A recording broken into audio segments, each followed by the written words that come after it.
Servus, grüß euch und habe ich begrüße euch zu einem neuen Division 2 Video. Ich bin die Feldwalzen und heute gibt es von mir ein Zünglein von der Waage. Reden lang und um. Auf geht's. Da, ein Bild. Wenn damals mit den Richtschützen, da Rüstungsrückgewinnung, höhere Feuerrate, größeres Magazin etc. etc. Dann habe ich drin die Packern. Irgendwie spielt die keiner, aber ich finde das Ding einfach klasse. Das Magazin erhöht sich nach jedem Nachladen, aber also wenn man es lag geschossen hat, wird das Magazin immer größer. Hat einen enormen Grundschaden und da spiele ich halt dann viermal das Zünglein, wohlgemerkt mit Weste und Rucksack, dass man das Maximum rausholt von dem Ganzen. Von den Werten her habe ich 60% Chance auf kritische Treffer und 103% Schaden durch kritische Treffer. Dann habe ich mit drin die Overdogs. Macht auch ganz schön Fun, da muss man nur aufpassen. Man muss immer beim kleinen Gegner anfangen und sich dann zum größeren Gegner durcharbeiten. Da muss man schon, ja, das braucht ein bisschen Übung, weil wenn man direkt auf den Big Boss sozusagen schießt, macht man weitaus weniger Schaden. Man muss immer schauen, dass man die kleinen zuerst wegmacht und zum Schluss dann erst den Boss macht. Und das gestaltet sich dann etwas schwierig, habe ich festgestellt.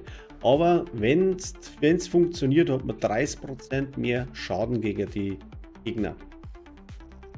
Dann habe ich noch drin Zwidoka, wegs 15% Magazingröße.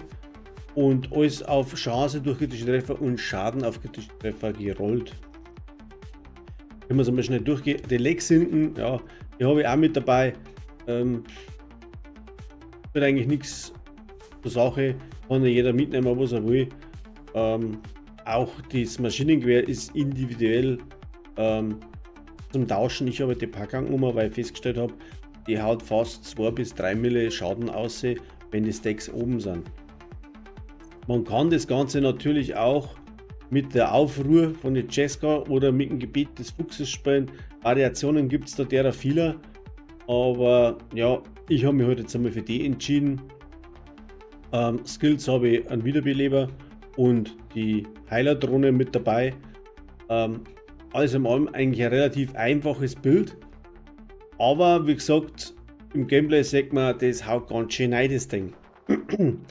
Ja, das war es dann eigentlich schon wieder gewesen. Ja, ich habe ohne Modifier gespielt. Gell? Ich habe die Dinger noch nicht eingeschaltet. Ich habe mich mit denen auch noch nicht wirklich stark befasst, weil ich keine Zeit nicht gehabt habe. Also das Bild funktioniert tatsächlich ohne Modifier. Denke mal, ist auch nicht schlecht, weil die Modifier werden es nur verstärken anstatt schwächen. Und ja, das mal dazu.